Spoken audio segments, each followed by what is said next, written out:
Bienvenue sur La Pépite, le tarot pour entreprendre ta vie. Je suis Cécile, coach, entrepreneur et tarologue. Ma mission est d'aider les intuitifs à créer la vie et l'entreprise qui leur ressemblent grâce notamment au tarot. Si ce thème t'intéresse, je t'invite à t'abonner pour enclencher dès maintenant les possibles. C'est parti!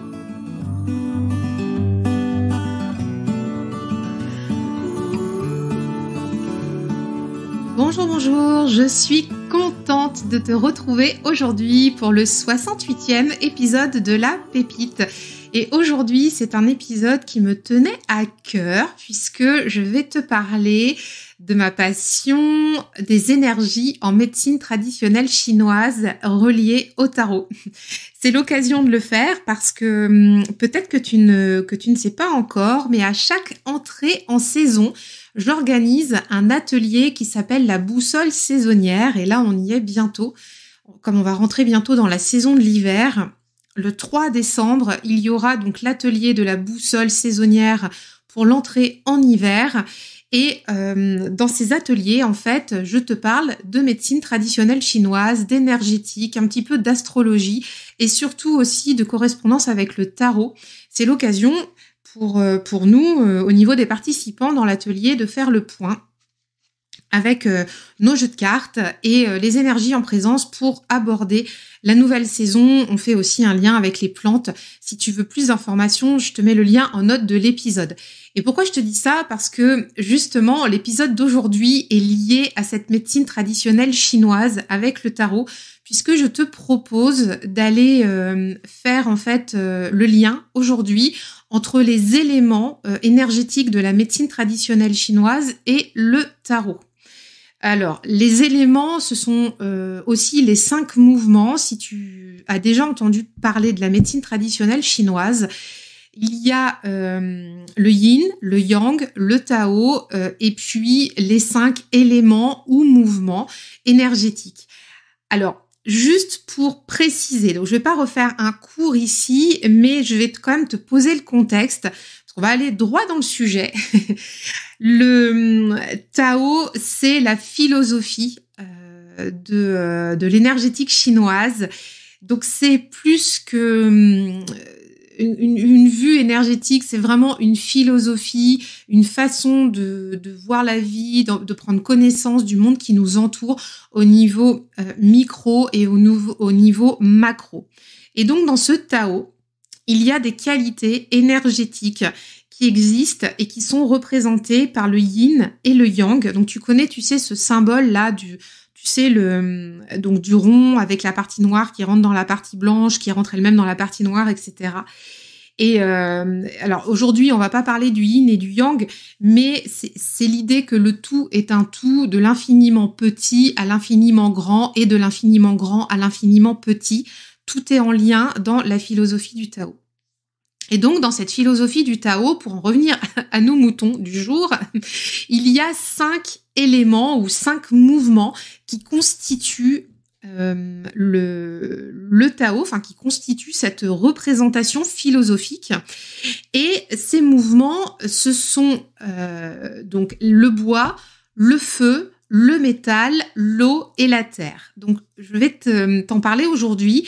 Et l'idée, là, dans cet épisode, c'est de faire le lien avec les suites de tarot, que je puisse t'expliquer comment je fais les correspondances avec donc les suites. Et tu vois, donc il y a 5 éléments, il y a 4 suites, mais il y a aussi, bien sûr, les arcanes majeures. Donc, ça nous fait 5 entités dans notre tarot, puisque le tarot est décomposé ensuite des deniers, des bâtons, des coupes et des épées.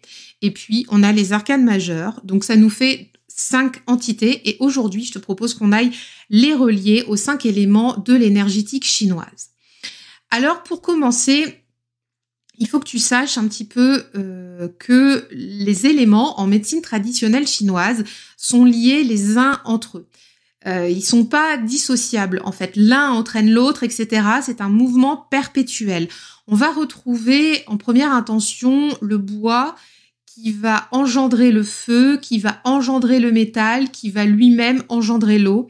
Et au centre de ce système là, on va retrouver la terre, donc l'élément terre, qui est un élément centré et qui va en fait faire un petit peu, tu vois, comme la toupie, comme un effet de pivot pour pouvoir engendrer les 4 éléments que je t'ai cités juste avant. Donc l'élément terre et le 5e élément est une partie constitutive de ce système d'engendrement, bien sûr, sans quoi ça ne peut pas tourner. Mais imagine-le vraiment, cet élément terre comme la toupie qu'on commence à faire tourner pour engendrer les autres éléments.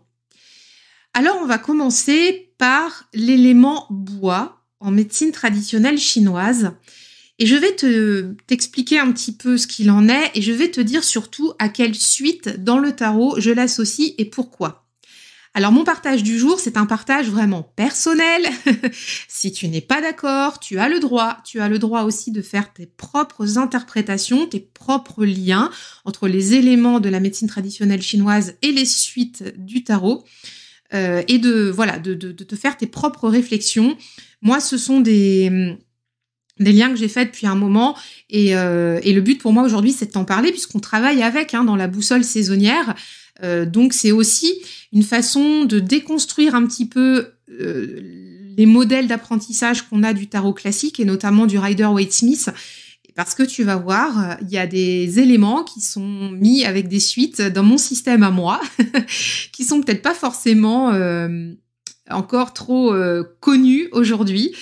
Mais allez, hop, on y va, j'arrête le blabla, on y va tout de suite. Donc on commence par le bois, le système du bois, qui dans la médecine traditionnelle chinoise va démarrer l'action. En fait, c'est la première saison active des saisons chinoises. Et moi, cet élément bois, donc c'est un élément yang, je vais le mettre en lien avec la suite des bâtons. Donc les bâtons dans le tarot, c'est bien sûr, tu sais, la mise en mouvement, c'est l'action, c'est le pouvoir créateur. Et il se trouve qu'en médecine traditionnelle chinoise, on va avoir les mêmes mots-clés, on va retrouver ces mêmes mots-clés. Puisque le bois, dans sa saison, c'est la saison du printemps. C'est donc, comme je te le disais à l'instant, la première saison active. Donc en médecine traditionnelle chinoise, cette saison va débuter en février et va se terminer à fin avril. Et on est donc sur un printemps précoce pour nous au niveau occidentaux, parce que pour nous le printemps il va démarrer plus tard dans l'année, dans l'année de janvier à décembre, mais pour les Chinois ça débute de début février à fin avril. Et donc cet élément bois, moi je le vois vraiment, si tu veux, comme par exemple un as de bâton, où on va avoir le pouvoir créateur, démarrer l'action, la mise en mouvement, l'intention. Et ça va se retrouver dans toute la suite en fait des bâtons, puisqu'on va avoir des moments aussi de confrontation, de recul, d'avancée, etc. Donc c'est vraiment le mouvement. Et d'ailleurs, en énergétique chinoise, le bois est relié aux muscles. Donc, on est vraiment sur de la mobilité, en fait, ici. Et donc, c'est bien aussi pour ça que on est sur le démarrage de cette première saison active. Alors, la suite des bâtons, dans le tarot, elle est souvent associée à l'élément feu. Et souvent associée à la couleur rouge. Or, ici, l'élément bois, ce n'est pas du tout l'élément feu. L'élément bois, il est associé à la couleur verte. Donc, c'est vrai que si tu as l'habitude de travailler avec un tarot type notamment Rider-Waite-Smith, parce que c'est plutôt de ce système-là dont on parle quand on relie la suite des bâtons à l'élément feu, c'est vrai qu'ici, c'est un peu contre-intuitif d'aller mettre du vert sur une suite des bâtons. Il y a un tarot que j'ai dans ma collection qui est mon tout premier tarot, qui s'appelle le Grand Tarot Universel de Bruno de Nice. C'est un tarot de type Marseille. Et ce qui est extra dans ce jeu, vraiment, et je ne le savais pas au début quand je l'ai eu, c'est que les mineurs sont dessinés façon Marseille, mais sont sur des fonds qui correspondent aux éléments de la médecine traditionnelle chinoise. Et en fait, je m'en suis rendu compte quand j'ai commencé à faire les liens entre le tarot et l'énergétique chinoise, et j'ai trouvé ça juste formidable. Donc dans mon tarot de Marseille, de Bruno de Nice, du Grand Tarot Universel, j'ai toute ma suite des bâtons qui est sur fond vert. Et c'est juste excellent. Ça correspond complètement à ça. Au niveau de l'émotion aussi, dans l'élément bois, en énergétique chinoise, l'émotion qui va être en déséquilibre, ça va être l'émotion de la colère. Et on la retrouve aussi dans la suite des bâtons. Quand il y a une grande impulsion comme ça, qui est contrainte, à un moment donné, ça peut être mal vécu et on peut avoir un sentiment de colère. Donc voilà, déjà pour la première association que je te propose de lier ici donc le mouvement du bois, l'élément du bois, qui est le démarrage de l'action, le pouvoir créateur, avec la suite des bâtons et notamment l'as de bâton, et je pense aussi très fort au cavalier de bâton dans cette suite qui pour moi est vraiment liée aussi à l'élément du bois. Ensuite, dans le système d'engendrement en énergétique chinoise, après le bois vient le feu. Et donc le feu, c'est un élément yang aussi, hein, donc l'élément yang, il faut que tu saches que c'est un élément, c'est la chaleur, c'est tout ce qui est la chaleur, le jour, le ciel. Le bois était aussi yang, hein, dont je viens de te parler juste avant. Donc dans le bois, on a aussi cette idée de chaleur, hein, mais on a aussi dans l'élément yang des notions de compétition. Donc tu vois, quand on démarre avec notre suite des bâtons, on retrouve aussi ces principes de compétition. Je reviens tout de suite sur mon feu. Donc le bois engendre le feu, donc on est toujours dans cette énergie-là de mouvement, de compétition, de chaleur, d'action. Mais le feu, dans l'énergétique chinoise, c'est le choix de l'action. On démarre l'action avec le bois, on a l'énergie créatrice, mais quand on arrive dans l'élément feu, on arrive là dans la période de l'été, dans la saison de l'été, on choisit l'action. Et donc, cette saison de l'été en énergétique chinoise, elle va être de début mai à fin juillet. Et moi, je l'associe dans la suite, dans le tarot, à la suite des épées. What? Mais Cécile, mais qu'est-ce que tu fais? Tu associes la suite des épées à l'élément feu et à la saison de l'été? Oui, tout à fait. J'associe la suite des épées à l'élément feu dans l'énergétique chinoise. Je te dis juste pourquoi là tout de suite. C'est parce que pour moi, dans le choix de l'action, il y a aussi, le mouvement d'expansion qui correspond aussi à la suite des épées. Et il y a aussi un élément très important, je trouve, en énergétique chinoise, en médecine traditionnelle chinoise, c'est que l'élément feu, le mouvement du feu est relié à l'organe de la langue. Et la langue, c'est la communication. Et dans le tarot, la suite des épées, c'est la suite de la communication. C'est la suite de la conscience, du discernement. Et quand on est dans les épées, on va pouvoir aussi discerner ce qu'on va communiquer, ce qu'on va garder, trancher dans le vif, faire des choix. Et l'élément feu, quand je te disais tout à l'heure, c'est le choix de l'action, c'est qu'est-ce qu'on garde, qu'est-ce qu'on laisse passer. On a aussi un pouvoir destructeur ici avec l'élément feu et aussi du coup avec la suite des épées.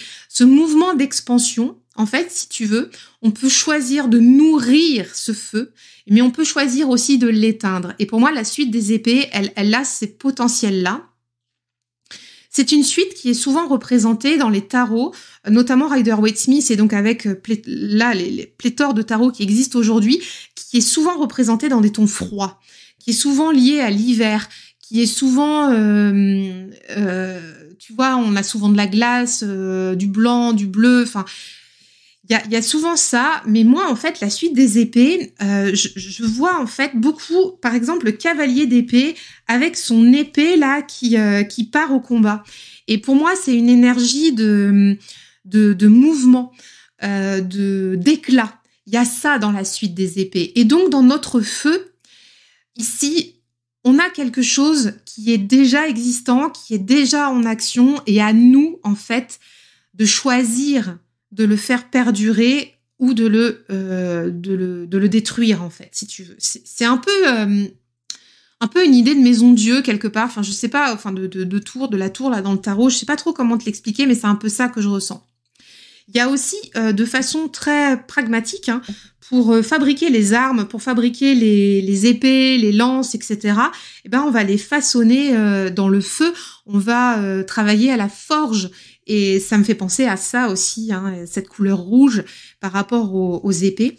Et on a dit aussi que le feu, c'était aussi un élément qui était relié à l'air. Les épées, c'est dans l'air. Tu vois, le cavalier qui porte son épée, qui la lève très très haut. Voilà, c'est vraiment ça que j'ai en tête. Et cette énergie, voilà, d'expansion, elle existe. Alors, il y a aussi des cartes dans la suite des épées, notamment si tu es sur le système Rider-Waite-Smith, par exemple, je pense à un 9 d'épée, où on va avoir quelqu'un qui est recroquevillé sur lui-même, avec toutes les épées, tu sais, sur son dos. Là, on va aussi avoir un mouvement, là, on n'est plus dans l'expansion, on va être dans un mouvement de destructeur envers soi-même. Donc, cette suite des épées reliée à cet élément feu, pour moi, en énergétique chinoise, en tout cas, elle parle de ça aussi, c'est-à-dire le pouvoir destructeur qu'on peut avoir envers nous-mêmes à cause de nos pensées, si ce ne sont pas les bonnes. Et à contrario, ce mouvement d'expansion aussi avec ce cavalier d'épée, ce page d'épée, la reine d'épée aussi qui tranche, qui communique, qui prend des décisions, qui clairement est une leader. Donc, elle a le choix de l'action et j'insiste beaucoup là-dessus. La suite des épées, c'est le choix de l'action. C'est ma suite préférée dans le tarot. Voilà, et donc qu'elle soit reliée au feu en énergétique chinoise, moi, ça me parle beaucoup. Et dans mon tarot Bruno Denis, là, toute la suite des épées est sur fond rouge. Donc, c'est tout feu, tout flamme, cette suite des épées. Ensuite, le feu, en énergétique chinoise, va engendrer le métal. Et ça, dans le tarot, c'est un élément qu'on n'a pas, le métal. Donc là, ici, le métal, moi, je l'ai relié à la suite des deniers. Alors, la suite des deniers, on est sur quelque chose d'assez ancré, a priori. Et je vais t'expliquer pourquoi je relie cette suite des deniers à l'élément métal en énergétique chinoise. Donc l'élément métal, ça correspond à la saison de l'automne. Ça va de la fin août à la fin octobre. On est sur les récoltes. Donc avec le feu avant, on avait donc ce mouvement d'expansion, on cultivait en fait, hein, donc le bois avec le printemps va faire pousser les récoltes, les fruits, les légumes, enfin il y a tout qui sort, tout est en fleurs, etc. Au niveau de l'été, on va être en plénitude, on va être en prospérité, hein, parce que cet élément feu parle aussi de la prospérité. Et au niveau de l'élément métal, quand on redescend à la saison de l'automne, on est sur la récolte. On fait nos réserves en fait pour préparer l'hiver. Et donc, cet élément métal en énergétique chinoise pose en fait le cadre de l'action. Avant, avec le feu, on choisissait quelle action on allait mener. Si par exemple, tu choisis si tu fais des récoltes, quels légumes ou quels fruits tu vas mettre en mouvement pour pouvoir faire une récolte prolifique, par exemple, eh bien, à niveau de l'élément métal, on va récolter ce qu'on a semé. Et donc, la suite des deniers, pour moi, c'est ça. C'est poser ce cadre, c'est aussi avoir le pouvoir dans le sens des réalisations. Je pense notamment par exemple, dans la suite des deniers. En Rider-Waite-Smith, tu as par exemple le 3 de denier, où tu as 3 personnages qui sont en train de co-construire au niveau d'une cathédrale. Ça, c'est concret. C'est très, très concret.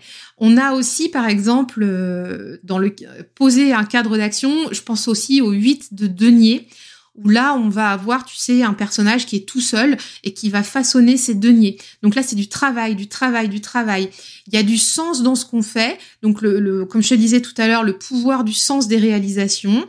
Il y a de la stratégie, il y a de la volonté.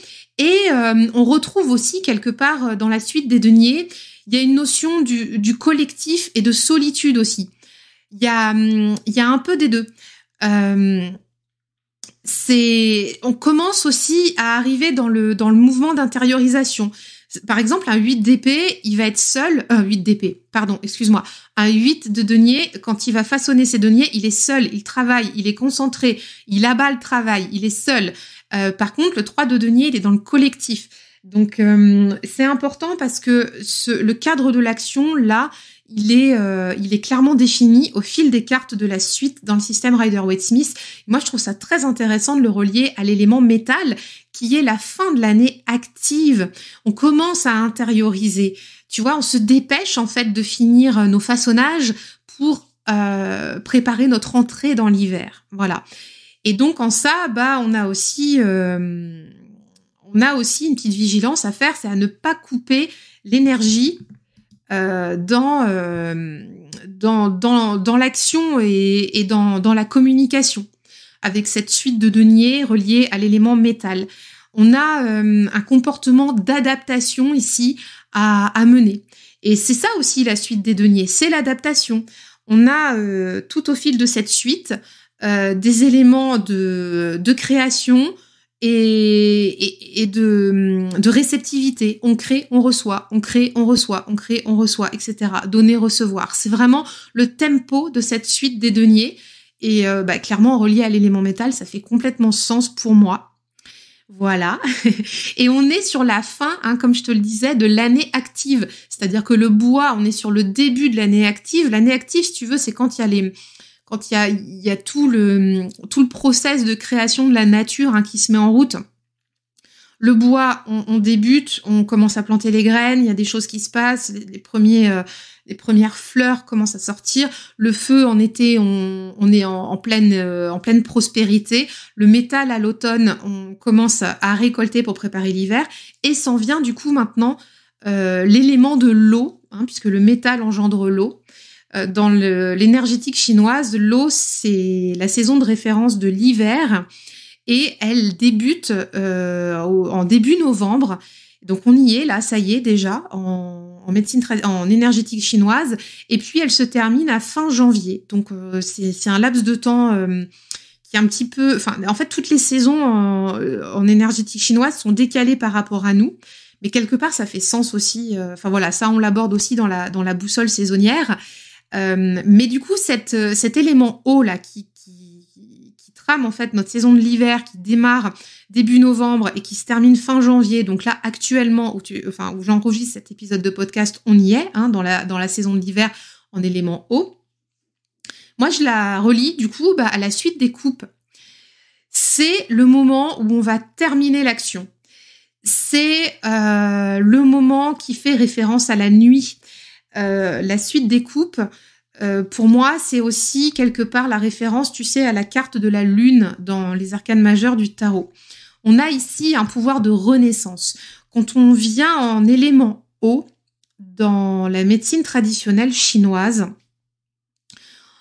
on arrive en fait quelque part dans les eaux mouvantes. C'est, ça peut être, tu sais, très, ça peut être vécu en fait comme très positif, très joyeux, etc. Mais ça peut être aussi vécu comme des moments angoissants, des moments de peur. On parle d'ailleurs de, comment on appelle ça, de dépression saisonnière quand on est dans l'hiver. C'est pas pour rien. C'est-à-dire que on arrive aussi dans la période sombre. On en parle souvent. Oui, on arrive dans la période sombre, l'automne, l'hiver. Mais très clairement, en énergétique chinoise, on est là dans la référence à la nuit. Et donc la nuit vient de révéler nos angoisses, nos peurs. Et quand je te dis on est dans des eaux mouvantes, en fait, là c'est nécessaire d'essayer de conserver du mouvement. Parce que dans les eaux mouvantes, tu sais, il y a cette idée d'eau profonde là qu'on voit pas, on voit pas le fond. Tu sais, en fait, moi j'ai un petit point de vigilance ici, c'est attention à la stagnation des eaux. Quand on bouge pas, ça stagne, il se passe rien, puis les eaux elles commencent à se salir, ça bouge pas, ça stagne. Et à contrario, attention aussi à l'inondation, parce que si on met trop de mouvements d'un coup, ça peut inonder, ça peut déborder. Et en fait, ce que nous invite cet élément d'eau avec la suite des coupes pour notre saison d'hiver ici en énergétique chinoise, c'est de positionner le mouvement sur la concentration. Je te parlais des 5 mouvements, hein, je te referai le récap tout à l'heure, mais c'est la concentration, c'est le juste équilibre. Il y a aussi un petit peu de tempérance ici, tu vois. Je te parlais de la lune, mais tempérance, elle est pas si loin pour équilibrer en fait les jarres avec chaque chaque flux au niveau de l'eau. Et donc la suite des coupes, elle est complètement pertinente ici puisque on a aussi un pouvoir de renaissance. Et cette suite des coupes, elle est toute en émotion dans le tarot, notamment dans le tarot Rider-Waite-Smith. Et il y a clairement un pouvoir de renaissance ici grâce à nos émotions, grâce au fait d'avoir la capacité de dompter nos angoisses et nos peurs pour pouvoir aller redémarrer sur le nouveau cycle.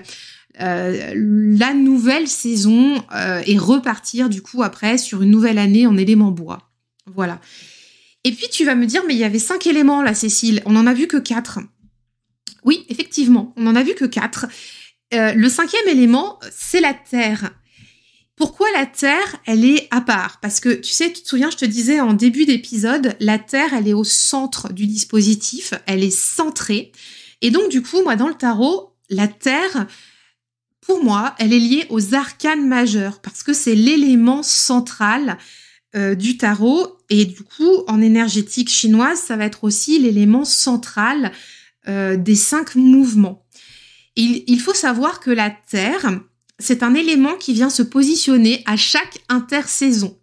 Donc, par exemple, quand on termine l'élément bois, quand on termine le printemps, avant de rentrer dans l'élément feu dans l'été, on va avoir 18 jours de l'élément terre qui vont faire office d'intersaison. Et c'est ça à chaque intersaison. Donc on va retrouver la terre entre le bois et le feu, entre le feu et le métal, entre le métal et l'eau, entre l'eau et le bois, et ainsi de suite. Donc la terre, elle est cyclique. Elle se recentre à chaque intersaison avant de passer à l'action avec une autre saison. C'est-à-dire que on est dans le bois, on va passer au feu, hop, il y a un moment de recentrage qui dure 18 jours et ainsi de suite. Donc là, par exemple, actuellement, on est dans l'élément eau, puisqu'on vient de passer en hiver, dans les saisons chinoises, depuis début novembre. Et bien, fin janvier, on repassera en terre avant d'aller chercher l'élément bois, donc la saison du printemps, pour début février. Voilà comment ça se passe. Et donc, pourquoi les arcanes majeures du tarot? Eh bien, parce que l'élément terre, c'est, comme je te disais tout à l'heure, cet élément central qui nous permet de se recentrer, qui en fait, pour moi, c'est le Waze du tarot, tu vois. Les arcanes majeures, et comme cet élément terre, permettent de se donner les moyens dans l'action. Il y a un pouvoir ici de transformation lente, long terme. Et d'ailleurs, on le dit souvent, les suites du tarot, ce sont, des interprétations du quotidien, des interprétations concrètes et pragmatiques. Alors que les arcanes majeures, on est sur des grandes thématiques de vie, on est sur des grands principes, des valeurs, des tendances, mais pour la vie en général, pour notre vie, pour notre développement. En fait, les arcanes majeures, c'est dans quelle étagère, quoi. c'est un peu ça. Et en fait, si tu veux, la Terre, c'est un peu ça en énergétique chinoise. C'est tout ce pouvoir de transformation sur le très long terme. C'est ce qui permet en fait de faire de lier ces éléments entre eux pour arriver à cette philosophie du Tao, tu vois. Et donc on a quelque part aussi cette analogie du fou dans le tarot qui va se promener d'arcane en arcane majeur. On parle souvent du voyage du fou.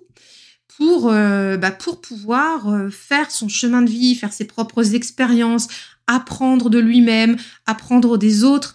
Et pour moi, l'élémentaire, c'est ça, puisqu'elle va apprendre de chaque élément pour pouvoir aller se recentrer avant de rentrer en action dans le nouvel élément de la saison qui l'attend. Et donc, il y a quelque chose de pragmatique ici, mais il y a aussi quelque chose de plus élevé, de plus peut-être plus spirituel, si ça te parle mieux. Il y a aussi un mouvement de distribution dans l'élément terre qu'on retrouve dans les arcanes majeures du tarot, je trouve. Quand je te parle de mouvement de distribution, c'est de distribuer de l'énergie, bien sûr, mais aussi des grands principes de vie, des préceptes, un peu comme par exemple, dans chaque religion, tu vas avoir des préceptes, en fait. Je sais pas comment te dire les choses. Mais on a aussi une notion d'estime de soi. Je vais terminer là-dessus. L'estime de soi, ça aussi, c'est très important. Et dans le voyage du fou, c'est aussi tout ce qu'on va vivre pour pouvoir arriver à l'estime de nous-mêmes dans cette vie d'humain et notre capacité à nous élever.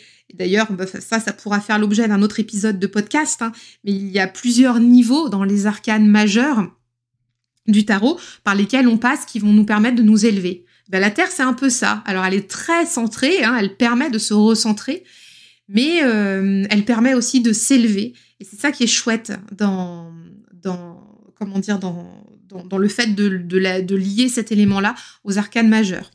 Alors, pour refaire le point, et pour finir sur cet épisode, au niveau, je vais te redire un petit peu donc les éléments que j'ai associés avec les suites et les mouvements qui sont associés. Comme ça, tu pourras reprendre des notes et te faire ta propre idée si tu as envie d'aller creuser un petit peu ça. Donc, pour l'élément bois, qui est un élément de type yang, moi j'associe la suite des bâtons et on est sur la mise en mouvement. On est sur le démarrage de l'action, le pouvoir créateur. Pour l'élément feu, qui est aussi un élément de type yang, j'associe la suite des épées. On est sur un mouvement d'expansion. On est sur le choix de l'action et sur le pouvoir destructeur. Pour l'élément métal, qui est un élément de type yin, ici, hein, on va être donc sur la suite des deniers. On a un mouvement d'intériorisation. Là, on va se poser un cadre dans l'action et on a le pouvoir du sens des réalisations.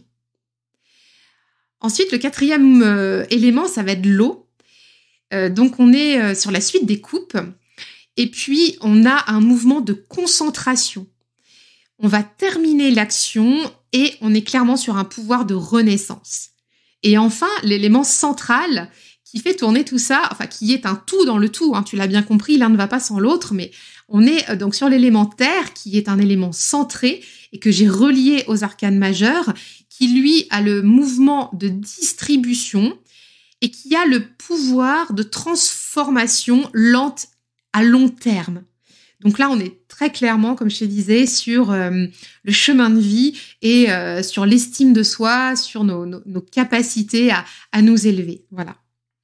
Alors, j'espère que cet épisode t'a plu, que ça t'a donné envie d'aller creuser ces principes-là. Si tu as envie d'aller plus loin et travailler le tarot avec l'énergétique chinoise, donc tu peux nous rejoindre pour l'atelier de la boussole saisonnière qui aura lieu le 3 décembre. C'est un samedi matin de 10h à midi. Tu peux t'inscrire, tu peux y participer en live, ce sera sur Zoom.